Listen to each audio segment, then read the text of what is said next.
Oui, Seigneur Dieu Tout-Puissant, merci pour cette bonne journée que tu nous as permis de passer à tous. Merci pour le privilège que tu nous donnes de nous rencontrer ce soir pour étudier ta parole, en savoir plus sur tes enseignements, notamment au travers du sanctuaire. Nous te demandons ton Esprit Saint pour toute cette étude, particulièrement présent dans en nous, afin de bien comprendre, de bien assimiler, d'ouvrir notre intelligence à ce que tu voudras nous transmettre ce soir. Je te demande de m'inspirer particulièrement pour que mes propos, mes paroles viennent directement de toi et que ce soit un enseignement qui ne vienne pas de l'humain, mais qui vienne de toi, le Dieu créateur. Je demande une bénédiction personnelle pour toutes les personnes qui sont présentes ce soir et toutes celles qui nous rejoindront, toutes celles aussi qui regarderont cette vidéo par la suite. C'est ma prière au nom de Jésus et pour ta gloire. Amen. On a fait la première partie de Daniel, les 6 premiers chapitres, et on va maintenant aborder quelque chose qui à première vue pourrait paraître sans intérêt ou sans lien avec les prophéties ou l'Apocalypse, mais en fait, ça a un lien, je dirais, intrinsèque.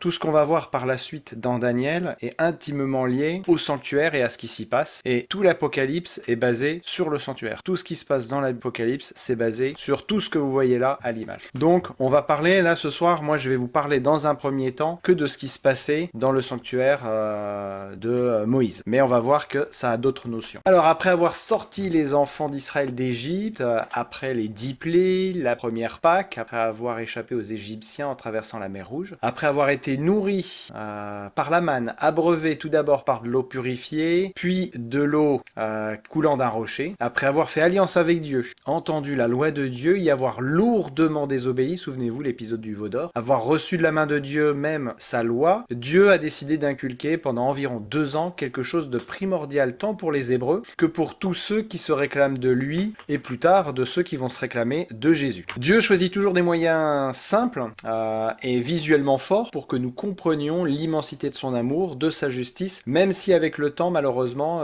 les symboles utilisés, pour beaucoup bien ça va, les gens vont s'arrêter seulement sur le symbole et pas sur ce que c'est censé représenter. Ils s'arrêtent sur ce qu'ils voient, sur ce qu'ils lisent, mais pas sur l'enseignement qu'il y a derrière. Dieu a donc fait construire par les Hébreux le sanctuaire sur un modèle présent dans le ciel. Moïse devait en faire les plans pour un modèle réduit qui serait sur la terre. Alors on va lire 2 premiers versets. Tout d'abord celui-ci. Ils me feront un sanctuaire et j'habiterai au milieu d'eux. Vous ferez le tabernacle et tous ses ustensiles d'après le modèle que je vais te montrer. Donc dans Exode 25, versets 8 et 9. Et le suivant dans Exode 25, 40. Regarde et fais d'après le modèle qui t'est montré. Donc on voit que Dieu montre un modèle d'un sanctuaire. Alors selon vous, d'après vous, de ce que vous connaissez de la Bible, qu'est-ce que c'est que le sanctuaire? Ce serait pas un lieu où, par exemple, on fait les sacrifices pour, enfin, on va au sanctuaire, on fait les sacrifices. Oui, c'est ça, t'es bien parti. C'était par rapport aux sacrifices, par rapport aux veaux, on séparait les rognons, machin, c'est pas un truc comme ça? C'est en partie lié, oui, effectivement. Je dirais plus un temple de pierre. C'est aussi ça, voilà, t'as bien utilisé le mot temple. Parce qu'il y a aussi le lieu saint, le lieu très saint. Voilà. Alors selon vous, combien y a-t-il de sanctuaires selon vous et selon la Bible, selon votre lecture que vous avez eue de la Bible? À votre avis, il y en a combien de sanctuaires? Un temple, non? Le temple de... Vas-y, continue, hein. Moi, je dirais un seul. Un seul, ok. Oui. D'autres? 2. 2. Alors, en fait, si vous voulez, dans la Bible, il y a 4 sanctuaires. Et donc, nous verrons dans cette étude, dans ces études, ces 4 sanctuaires, ils ont tous leur sens, leur signification et leur usage d'un point de vue prophétique, tant dans Daniel que dans l'Apocalypse. Tout d'abord, comme on vient de le lire, il y a le sanctuaire céleste, celui qui sert de modèle à Moïse. D'ailleurs, c'est Paul qui en parlera le plus dans sa lettre aux Hébreux, que je vous invite à relire, vous verrez, il parle énormément de ce sanctuaire. Et Jean s'en sert de base à tout l'Apocalypse. Ensuite, donc, comme on le comprend là, il y a le sanctuaire terrestre, celui qui est le modèle réduit, fabriqué par les enfants d'Israël. Ensuite, dans la Bible, dans le Nouveau Testament, on apprend qu'il y a un autre sanctuaire qui est Jésus, dont le corps est considéré comme un temple. C'est ce que vous pouvez lire dans Jean 2, verset 1. Il y a aussi l'Église, dont le corps, chaque membre, représente aussi un temple, un sanctuaire spirituel pour le Saint-Esprit, ce qu'on retrouve dans 1 Corinthiens 6, 19. Mais voyons d'abord le sanctuaire terrestre, parce que c'est celui dont les images, car c'est celui dont les images nous seront les plus claires, et vous comprendrez ensuite dans Daniel, puis l'Apocalypse, pourquoi le sanctuaire est la base des prophéties du retour de Jésus. Donc on va commencer par ce sanctuaire terrestre. Donc le voilà tel qu'il devait être selon l'usage dans la Bible. Il y a différents éléments qui composent ce sanctuaire. Si vous voulez en savoir plus, moi je vous invite à ne pas hésiter à lire Exode à partir du chapitre 25, je crois que c'est jusqu'à 30-32, vous aurez toute la description de la fabrication du sanctuaire. Alors, il y a beaucoup de détails et pour chaque élément, chacun ayant leur symbolisme, il faudrait prendre plusieurs heures pour étudier tous les sens de chaque chose. Moi, je me focaliserai essentiellement sur ce qui sera utile pour comprendre les prophéties. Tout d'abord, la première chose qu'on va noter, c'est la clôture qui entoure le parvis. Et notons qu'il n'y a qu'une seule entrée qu'on appelle la porte. Voilà, ça c'est les premiers éléments, le parvis. Et à l'intérieur, il y a cette cour. Et pour entrer dans cette cour, dans ce parvis, il y a une porte. Ça, ce sont les premiers éléments. La porte, c'est là où les Hébreux venaient pour les sacrifices et les offrandes. Ils se présentaient à la porte. C'est aussi là que le peuple venait pour entendre Moïse leur parler de la part de Dieu. Moïse recevait des informations de Dieu et c'était à la porte du sanctuaire qu'il venait leur parler. Voici encore une autre vue de la porte. La première chose qu'on trouve quand on entre dans le parvis, c'est l'autel des holocaustes. C'est là où l'on faisait brûler les sacrifices et les offrandes. C'est aussi le lieu où il y avait la confession des péchés. On utilisait un animal qu'on sacrifiait, un animal innocent à la place de l'homme. Ce lieu aussi servait à la commémoration de la libération de l'esclavage d'Égypte et de la sortie d'Égypte. Souvenez-vous, le sacrifice de l'agneau pascal, c'était la première Pâque. C'est aussi là que le souverain sacrificateur, pour sacrifier un bouc pour le pardon de tous les péchés du peuple accumulés pendant l'année écoulée, et un autre bouc était ensuite abandonné dans le désert. On reviendra là-dessus tout à l'heure. Alors je vous laisse admirer encore la vue de cet autel des holocaustes. J'ai quelques photos. Alors c'est des vieilles diapos que j'ai récupérées de mon père, qu'il existe très peu de matériel photo sur internet, donc voilà. Il est à noter qu'il y a 4 cornes aux 4 coins de l'autel, si vous les voyez, les 4 cornes qui symbolisent le pouvoir, la force notamment de ce que représentait le sacrifice. C'est pour montrer qu'il y avait une importance particulière dans le sacrifice. Voilà, donc ça c'est une vieille photo qui était, je crois, en Israël, où ils avaient fait une reproduction fidèle du sanctuaire. Ensuite, derrière le sanctuaire, on a la cuve des ablutions qui servait aux sacrificateurs pour leur purification avant d'entrer dans la tente. Il y a une notion de purification pour le service de Dieu. Alors si jamais vous m'entendez dire par moment sacrificateur ou prêtre, c'est la même chose, sauf que l'un est un peu plus hébraïsant, l'autre est plus occidental, mais en fait c'est le même service, c'est la même fonction, seul le mot change. Donc si je dis sacrificateur ou prêtre, c'est la même chose. Dans certaines versions, vous verrez écrit sacrificateur, dans d'autres ce sera marqué prêtre. Voilà donc cette petite cuve. Alors à la base, elle n'était pas soutenue de cette façon. Il y avait 12 bœufs, 3 sur chaque côté du carré. C'était un carré, et sur ce carré était, sur un cube même je dirais, était posé, un cube évasé, était posé la cuve, avec 3 bœufs ouvragés en bronze, qui étaient gravés de chaque côté. Alors oui Yanis ? Les sacrificateurs, c'était pas ceux de la lignée d'Aaron? Oui, c'est ça. C'était juste pour confirmation. C'est ça, c'est exactement ça, c'est la famille d'Aaron qui avait reçu ce sacerdoce. De la famille de Lévi, donc la tribu de Lévi, eux avaient la charge du sanctuaire pour tout ce qui était transport, entretien, acheminement de l'eau, justement la photo suivante. Voilà, vous avez des sacrificateurs qui sont préposés au temple et les Lévites qui eux sont préposés à l'aménagement du bois pour faire les sacrifices, etc. C'est eux qui étaient chargés de ça. Voilà un peu la chose. Et donc avant d'entrer dans le temple, ou là dans le sanctuaire, les prêtres devaient se purifier. Donc vous avez une photo pour leur purification, les prêtres devaient se laver les mains et les pieds pour ne rien apporter d'impur à l'intérieur de la tente. Après on a la tente de la rencontre. Le tabernacle aussi, c'est un autre mot qui est utilisé, tabernacle, qui est composé de 2 appartements, le lieu saint et le saint des saints, ou lieu très saint selon les traductions. Alors je vous sauterai toute la description des différentes tentures qui servent à son toit, ou tous les éléments qu'on peut retrouver, les montants en bois, les épingles, etc. qui la composent, pour gagner du temps. Si à l'occasion ça vous intéresse, on pourra revenir dessus une autre fois, on pourra prendre un peu de temps pour découvrir tout ça, mais en ce qui concerne les prophéties de Daniel et de l'Apocalypse, il n'y avait pas d'intérêt de s'apesantir dessus. Pour entrer dans la tente, le sacrificateur, après donc sa purification personnelle, pouvait entrer en passant au travers du voile. Enfin, il soulevait le voile et il passait. C'est l'unique entrée à la tente. Là aussi, il y a une seule entrée. Il y avait donc, il entrait dans le lieu très saint où l'on trouvait 3 meubles. Je vous présente les 3 meubles: la table des pains, l'autel des parfums et le chandelier à 7 branches. On va commencer par la table des pains. Il y avait 12 pains qui étaient placés sur cette table, répartis en 2 piles piles de 6, un pain pour chaque tribu. On va noter qu'ils étaient renouvelés chaque sabbat et mangés ce jour-là par les sacrificateurs. Vous trouverez plus d'infos concernant cette table et ces pains dans Exode 25-30, ainsi que dans Lévitique 24, 5 à 9, ou encore une anecdote que vous pouvez retrouver dans 1 Samuel 21 au verset 6. Alors la tradition juive a souvent représenté ces pains avec une ou deux coupes de vin. Une ou deux coupes de vin, on n'en trouve pas mention dans la Bible. À juste titre, les Israélites ont passé 40 ans dans le désert et le service du sanctuaire était quotidien. Il devait donc être difficile de produire du vin dans le désert. Cette notion a sûrement dû entrer dans la tradition juive par la suite, une fois entré en Canaan, le pays où coule le lait et le miel. C'est un petit détail, mais qui peut avoir une importance par la suite, vous en conviendrez quand on en parlera un peu plus tard. Alors peut-être pas aujourd'hui, mais par la suite. Maintenant, l'autel des parfums. Le voici, les prêtres y brûlaient de l'encens. On retrouve aussi à ses quatre coins une corne, symbolisant aussi pouvoir, puissance, et quelque chose de relativement important pour ce qui s'y déroulait à cet endroit-là. C'était un encens spécial dont la composition précise avait été donnée à Moïse par Dieu lui-même au Sinaï. Cet encens devait servir exclusivement au service du sanctuaire. Il était interdit de faire cette composition pour autre chose que pour le sanctuaire. Le feu qui servait à brûler l'encens était pris sur l'autel des holocaustes. Il était donc consacré et considéré comme saint. Petite anecdote, je ne sais pas si vous connaissez l'histoire de Nadab et Abihu qui ont été foudroyés par Dieu parce qu'ils avaient utilisé un feu étranger. C'est un feu qui n'avait pas été consacré, qui n'avait pas été considéré comme saint, et vous allez comprendre par la suite à quoi servait l'autel des parfums et pourquoi, de fait, sachant ce à quoi ça représentait, Dieu les a punis. Bon, c'est pas le thème de ce soir, mais si vous voulez, un jour on pourra revenir dessus.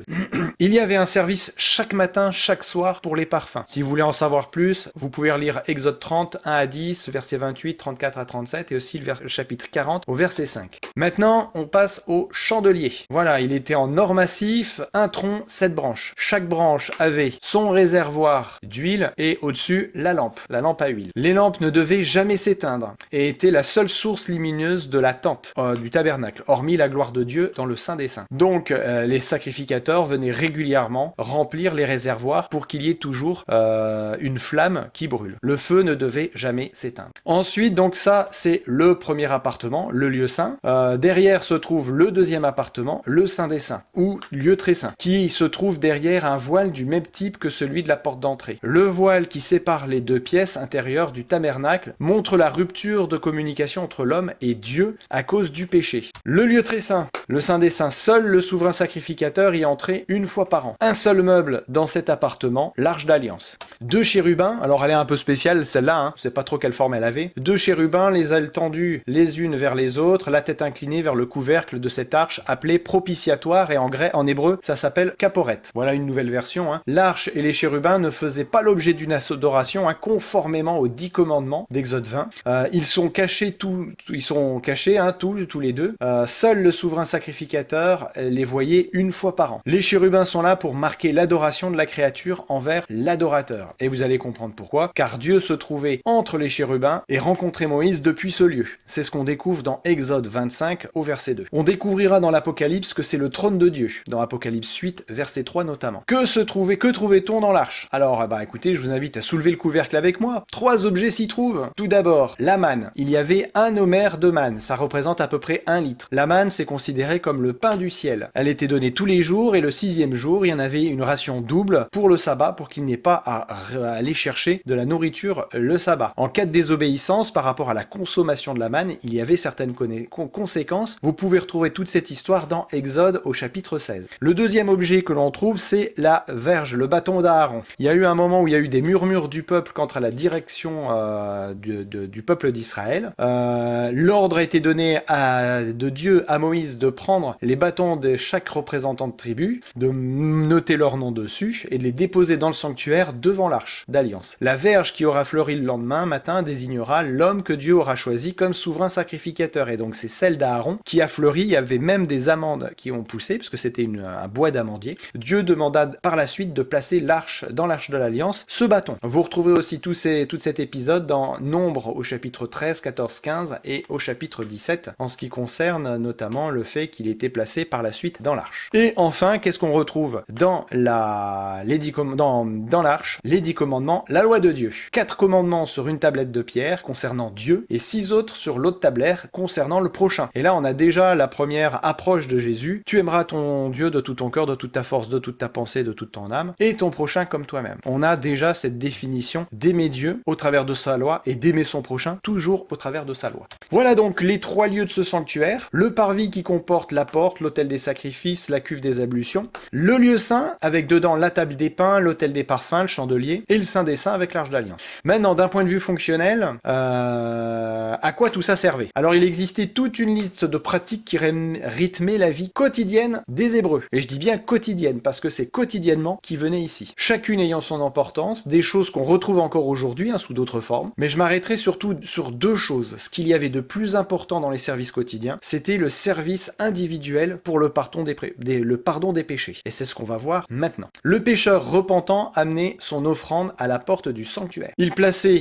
ses mains sur la tête de la victime. Il lui transmettait symboliquement ses péchés qu'il confessait. Puis de sa propre main, il égorgeait l'animal. Ah, j'ai oublié mes petites flèches. Il égorgeait l'animal dont le sang était porté par le prêtre dans le lieu saint et aspergé devant le voile derrière lequel se trouvait la loi violée. C'est quelque chose qui avait lieu tous les jours, que chaque Hébreu faisait chaque jour pour le pardon de leurs péchés. Par cette cérémonie, le péché était, par l'intermédiaire du sang, transféré au sanctuaire. Et dans certains cas, le sang n'était pas porté dans le lieu saint, c'était les prêtres qui consommaient la chair de la victime. Selon le commandement de Moïse, c'est une chose très sainte, afin que vous portiez l'iniquité de l'assemblée et que vous fassiez pour elle l'expiation devant l'Éternel. C'est ce qu'on retrouve dans Lévitique 10-17. Ces 2 rites figuraient le transfert des péchés au sanctuaire, c'est-à-dire que l'individu pécheur ressortait pardonné, mais le péché était dans le sanctuaire. Tel était le rituel jour après jour, d'un bout de l'année à l'autre. Aussi, le sanctuaire, souillé peu à peu par les péchés d'Israël qui s'y accumulaient, devait être purifié par des cérémonies spéciales. En conséquence, Dieu ordonna qu'il fût fait expiation pour les 2 lieux saints, comme pour l'autel des holocaustes, afin de les purifier et de les sanctifier à cause des souillures des enfants d'Israël, tel que c'est écrit dans Lévitique 16-19. Une fois par an, alors, le grand jour des expiations ou des propitiations, le grand prêtre, le souverain sacrificateur, entrait dans le lieu très saint pour procéder à la purification du sanctuaire. Les rites qui s'y accomplissaient achevaient le cycle annuel du cérémoniel, parce qu'il y avait un cycle cérémoniel qui durait 1 année, avec des fêtes particulières, et on terminait par la purification du sanctuaire, et vous verrez, on reviendra sur cette thématique un peu plus tard. Le grand prêtre, ou souverain sacrificateur, le voici dans ses vêtements sacerdotaux quotidiens. Pour entrer dans le Saint des Saints, le souverain sacrificateur avait une préparation spéciale de purification. Le peuple aussi, durant les 10 jours qui précédaient, devait se préparer spirituellement à ce moment très très fort dans le calendrier hébreu. Nous étudierons plus tard les fêtes juives, qui ont aussi un intérêt capital pour le plan du salut et les prophéties de Daniel et de l'Apocalypse, et vous comprendrez pourquoi ça a une valeur capitale, particulière et spirituellement très très fort pour les Hébreux. Le jour des expiations, le grand prêtre revêtait des vêtements spéciaux en fin lin blanc. Ce jour-là, il devait se présenter devant Dieu, devant l'arche d'alliance. Est-ce que cette robe ne vous fait pas penser à une certaine robe blanche qu'on voit pour les 144 000 et les élus dans l'Apocalypse? Alors ce jour-là, vas-y.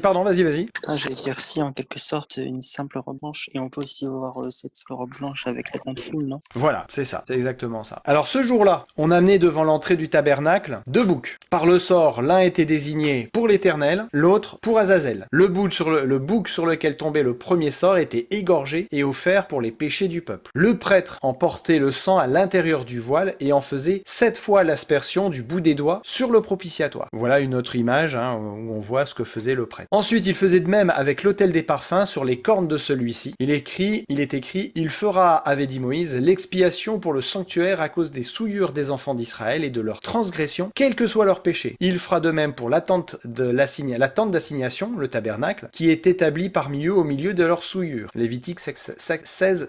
Les instructions données à Moïse disaient, lorsqu'il aura achevé de faire l'expiation pour le sanctuaire, Aaron fera approcher le bouc vivant, il posera des mains sur la tête du bouc vivant et confessera sur lui toutes les iniquités des enfants d'Israël, toutes leurs transgressions, et quel que soit leur péché, et les mettra sur la tête du bouc. Ensuite, il l'enverra au désert par un homme préposé à cet office. Le bouc ainsi chargé de toutes les iniquités de tous les péchés les emportera dans une terre déserte et l'homme lâchera le bouc dans le désert. Ce jour-là, tout travail était mis de côté. La congrégation d'Israël passait cette journée entière à s'humilier devant Dieu. Par un sérieux examen de conscience, on avait dit c'est une préparation spirituelle, par le jeûne et la prière. Ce n'était que lorsque le bouc avait été conduit au désert que le peuple se considérait comme comme délivré de ses péchés. Cette cérémonie annuelle enseignait au peuple des vérités importantes relatives à l'expiation des péchés. Ça prenait combien de temps pour faire ça? Je t'avouerai que je n'en sais trop rien. C'était quelque chose qui se passait, comment dire, c'était une journée où ça avait lieu. Maintenant, combien de temps ça se passait? Je peux pas te dire. On voit pas des notions de temps et de durée dans la Bible. Par leur offrande faite dans le cours de l'année, les pénitents indiquaient qu'ils acceptaient le substitut qui devait un jour prendre leur place. On comprendrait par la suite ce que c'est, cet animal, ce bout. Le sang des victimes n'achevait pas l'expiation des péchés, c'est-à-dire le sang de l'animal n'expiait pas les péchés. Il servait simplement de véhicule pour transférer ses péchés au sanctuaire. En offrant un sacrifice sanglant, le pécheur reconnaissait l'autorité de la loi et confessait sa culpabilité, exprimait aussi sa foi en celui qui devait venir ôter le péché du monde. Mais il n'était pas entièrement délivré de la condamnation de la loi puisque les péchés étaient accumulés. Au jour des expiations, le grand prêtre, après avoir immolé une victime, pour l'assemblée emportait le sang dans le lieu très saint et en faisait donc, comme on l'a vu, aspersion sur le propitiatoire au-dessus de la table de la loi. La loi qui exigeait l'avis du pécheur était ainsi satisfaite et le prêtre, en tant que médiateur, se chargeait de tous les péchés d'Israël. En quittant le sanctuaire et en plaçant ses mains sur la tête du bouc émissaire, il confessait sur lui toutes les iniquités des enfants d'Israël et donc transférait sur la tête du bouc les péchés. Celui-ci était chargé de tous leurs péchés et il les emportait dans la terre déserte où finalement le bouc mourait. C'est alors que le peuple se considérait comme définitivement libéré de sa culpabilité. Telles étaient donc les cérémonies accomplies au jour des expiations pour servir d'ombre des choses célestes, comme on le voit dans Hébreux 8.5. C'est donc ce qu'on appelle la purification du sanctuaire. Pour les Juifs, cette purification revêt une connotation de jugement, car si le peuple ne s'était pas repenti de ses fautes, n'avait pas eu ce temps de préparation, le sanctuaire ne pouvait pas être purifié, et ceux qui étaient impurs auraient été retranchés du camp. Voilà donc la présentation succincte du sanctuaire avant de comprendre maintenant sa portée symbolique et spirituelle, et avant de voir aussi son implication dans les prophéties bibliques. Question, du coup les Juifs, ils devraient continuer les sacrifices, ils croient pas en Jésus. Alors justement, on va voir que les sacrifices, à un moment, il n'y a plus eu besoin de les continuer. Et vous allez comprendre aisément pourquoi ces sacrifices n'ont plus lieu d'être. Je pense que dès maintenant, vous savez pourquoi ces sacrifices n'ont plus lieu d'être. Non? Aussi. Oui, C'est parce que... aujourd'hui, en fait. Comment? Aujourd'hui, on a Jésus. C'est ça. Voilà. Sacrifice ultime de Jésus. Voilà, mais vous allez voir que tout le système du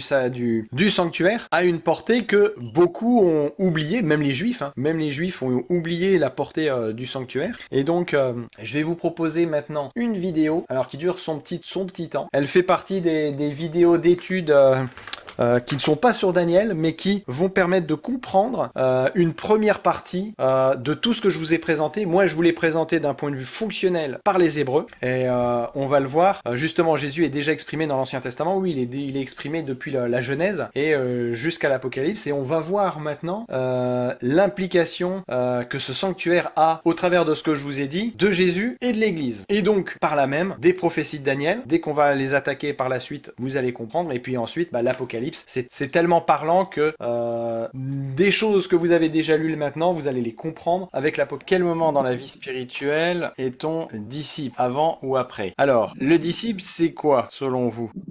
Le disciple, c'est quoi dans la Bible? C'était qui les disciples? Les disciples, c'est ceux qui suivaient Jésus. À partir de quel moment nous suivons Jésus par rapport au sanctuaire? À partir de quel moment nous suivons Jésus quand on regarde le sanctuaire? À la porte. Donc à partir de la porte, on devient disciple. Puisque Jésus est la porte et qu'on vient à Jésus, on est donc disciple à partir de ce moment-là. En revanche, à partir de quand on devient apôtre? Vous avez le droit de répondre par oral, il n'y a pas de souci. À partir de quand on devient apôtre? Là, on suit juste Jésus. Dans le sanctuaire. Quand on entre, mais à quel endroit? Alors bon, c'est vrai, non, pas de longues études. Souvenez-vous, l'apôtre c'est quoi? L'apôtre c'est celui qui propage la parole de Dieu, qui prêche l'évangile, donc qui a, comme on a vu, des bonnes œuvres. C'est à quel moment qu'on devient apôtre? Un peu plus tard, c'est pas dès qu'on est... Quand on est sauvé ici. On est sauvé au niveau du sacrifice, il y a la nouvelle naissance, après on entre dans la tente, et c'est à partir du moment où on établit cette relation, et que, étant rempli du Saint-Esprit, on brille, comme le chandelier. Oui, Et on est transformé. on est transformé. Et c'est à partir partir du moment où on est transformé, même si notre transformation est toute petite au début, puisque comme il l'a dit, c'est une relation qui va s'étoffer, qui va grandir, qui va se fortifier avec le temps, mais on devient apôtre à partir du moment où on brille de ce qu'on a reçu. Mais c'est un parcours, c'est-à-dire qu'à partir du moment où on a accepté le salut et qu'on est baptisé, comme il l'a dit, hein, on peut rester dans le parvis ou sortir, mais on a fait qu'une partie du chemin. L'autre partie du chemin, c'est ce qui prouve qu'on est sauvé. Parce qu'on est sauvé, on va mettre en œuvre une relation avec Christ qui va nous permettre justement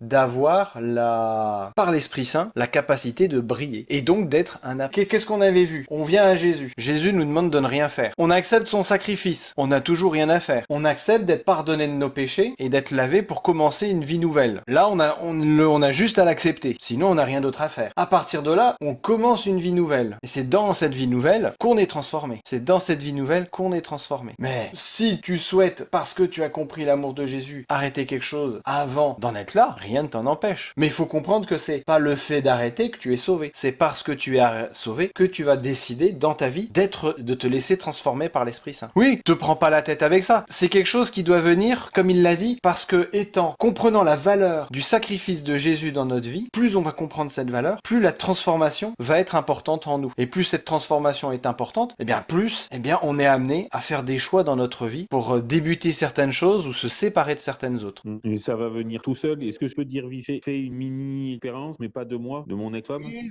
vas-y. Elle fumait, elle voulait se faire baptiser et elle disait au pasteur, ouais, mais je fume toujours. Mais t'inquiète pas.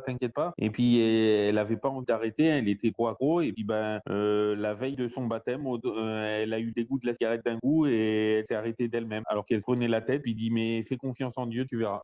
Voilà, c'est ça. À partir du moment où tu viens à Jésus, à la porte, tu vas à l'autel des sacrifices, tu acceptes son sacrifice, tu prends le baptême pour être sauvé, pour être pardonné. Dieu, il a fait sa part du boulot. Maintenant, il va te transformer. Tu rentres dans la tente, dans le temple, tu te nourris de sa parole, tu entretiens une relation avec lui, et c'est lui qui te transforme à ce moment-là. C'est lui qui te transforme. Voilà. Et l'Esprit Saint, même si tu le reçois au moment du baptême, il te parle en attendant. Là, cette femme, ça s'est passé juste avant son baptême. Le but, c'est de te laisser guider par l'Esprit. Comme on vient de le voir, on n'a rien à faire si ce n'est accepter le salut, accepter de commencer une vie nouvelle. Après, cette vie nouvelle, faut l'entretenir avec Jésus. Et quand tu entretiens cette vie avec Jésus, par la parole, par la prière, par le fait d'être le reflet de cet amour, les transformations se font toutes seules. Ça devient naturel. Moi, c'est devenu naturel d'abandonner tout un tas de choses dans ma vie. Et des fois, c'est après le baptême, des fois, c'est juste avant, des fois, c'est après. Moi, je me suis fait baptiser en 96 et j'ai réussi à tout abandonner, tout ça, il y a même pas 2 ans. Donc,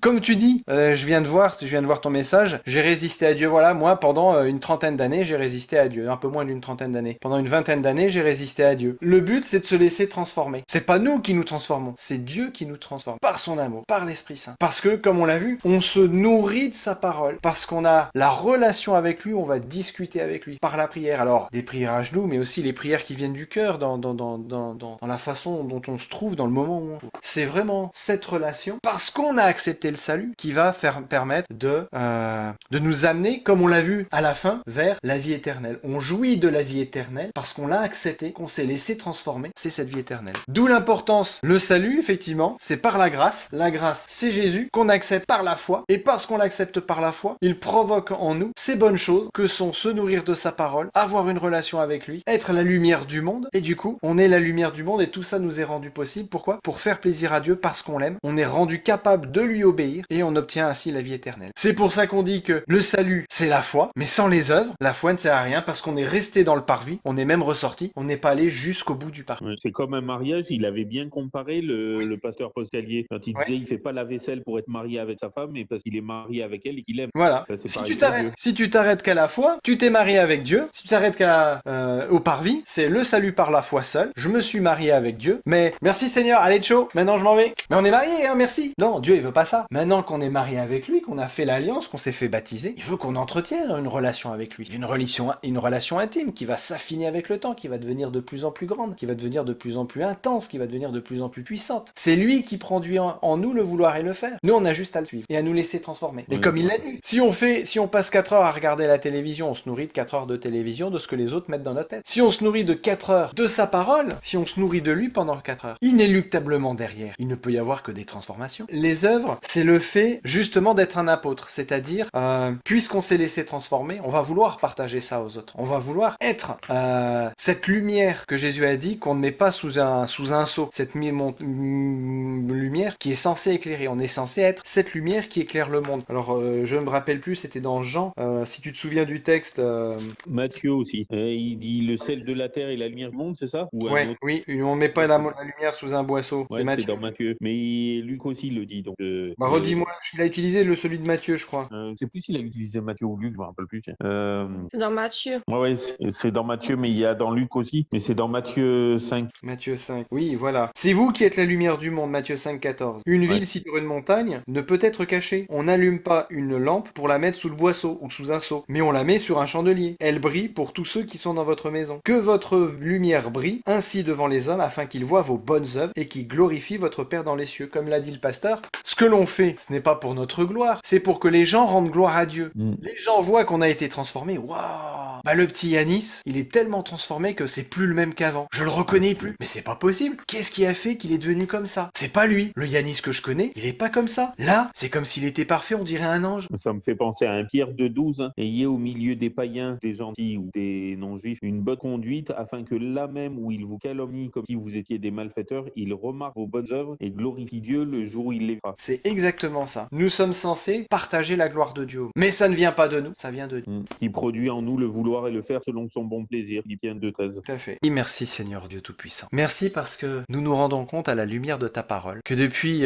tant d'années, tant de centaines, voire même des milliers d'années, puisque ce sanctuaire, tu l'as fait faire il y a 3500 ans. Ce plan du salut, tu l'as montré aux yeux des hommes il y a 3500 ans. Et il existait déjà avant puisque tu nous l'as fait comprendre au travers de ta parole, depuis l'entrée du péché dans le monde, mais tu l'as mise de façon flagrante avec de belles images, avec une belle parabole, un enseignement profond. Et encore, on n'a fait qu'en effleurer tout ce qui est capable de pouvoir en sortir. Merci Seigneur, parce que tu nous montres à quel point dès le début tu nous as aimés. Dès le début tu as voulu nous sauver. Dès le début tu avais prévu de venir en tant qu'homme pour mourir, pour prendre sur toi nos péchés, pour nous en libérer, pour que nous soyons pardonnés, pour nous permettre par une relation intime avec toi, au travers de Jésus, d'être plus proche de toi et d'accéder à la terre. Alors effectivement, Seigneur, nous ne sommes pas forcément tous au même niveau dans ce cheminement, mais tu es la porte, tu es l'agneau. En toi, il y a la purification, le pardon du péché. Tu es le pain, tu es cette lumière qui brille en nous par l'Esprit Saint. Et par les prières, tu nous permets d'accéder au Père. Et en plus, tu te trouves sur le trône. Le trône, puisque c'est toi qui as reçu le juge. Tu te trouves tout au long du parcours du chrétien. Tu te trouves tout au long du parcours du sanctuaire. Et tu souhaites nous prendre par la main d'un bout à l'autre. Parce qu'en venant à la porte, tu nous amènes à la vie éternelle. Merci Seigneur pour ce cadeau. Parce que comme nous venons de le voir, pour y accéder, tu n'as pas mis tes lois au début. Nous n'avons pas à obéir à tes lois pour être sauvés. Mais nous obéissons à tes lois parce que tu nous as sauvés. Parce que tu nous aimes et parce que nous voulons t'aimer. Alors oui, c'est viens placer ton âme, ton amour infini, puissant, inépuisable dans le cœur de chacun. Dans le cœur de Yanis, dans le cœur d'Éric, dans le cœur de Lys, dans le cœur de Sonia, dans le cœur de Laura, dans le cœur de Stéphane, dans le cœur de Ravière, dans mon cœur, dans le cœur de Victor parce que je sais qu'il va regarder cette vidéo. Alors oui Victor, pour toi aussi je veux que le Seigneur vienne placer son amour dans le cœur de chaque personne qui regardera cette vidéo. Viens placer ton amour infini et viens nous prendre par la main, nous faire traverser cette porte, nous amener à nous sacrifier de nous-mêmes, à mourir à nous-mêmes et à renaître avec toi par les eaux du baptême, par la repentance. Aide-nous à nous nourrir de toi chaque jour. Aide-nous à briller de ton Esprit Saint à chaque instant. Puisque nous l'avons vu, la flamme ne s'éteignait jamais. Elle était tout le temps allumée, alimentée en huile. Alimente-nous tout le temps en Esprit Saint, afin que nous brillions tout le temps de ton âme. Aide-nous au travers de nos prières. Parce que nous voulons prier selon le simple. Nous voulons prier selon ta volonté. Et ta volonté, c'est quoi? C'est la vie. C'est nous amener dans cette vie éternelle où tu vas recréer très bientôt une nouvelle terre avec des nouveaux cieux où la mort n'existera plus, où le mal n'existera plus, où la maladie n'existera plus, où tous nos problèmes n'existeront plus, où tu nous auras rendus irréprochables, où tu nous auras rendus incorruptibles, où tu nous auras rendus immortels pour l'éternité avec toi. Alors oui, nous voulons vivre cette vie avec toi dès à présent par la foi. Nous voulons vivre cette vie éternelle dès à présent par la foi et la propager autour de nous, car tu nous as donné comme mission de faire des nations, de voisins, de nos proches, de nos amis, de nos collègues, des disciples, pour ta gloire, parce que nous n'avons aucune gloire. Nous l'avons vu, ces œuvres ne nous apportent aucune gloire. Mais nous voulons les faire pour que la gloire te soit rendue pour l'éternité et au siècle d'ici. Viens agir dans le cœur. Viens placer ce caractère parfait que nous avons vu de Jésus-Christ dans nos cœurs et que nous ne vivions plus de nous-mêmes. Mais comme le dit l'apôtre Paul, ce ne soit plus moi Manu qui vis, mais ce soit toi Jésus qui vis en moi. Pour ta gloire, pour l'éternité. Et c'est au nom de ce Jésus que je veux qu'il vienne vivre en moi. De ce Jésus Jésus, que nous voulons tous qu'il vienne vivre en nous, que je te prie ce soir pour ta vie. Amen. Amen. Amen.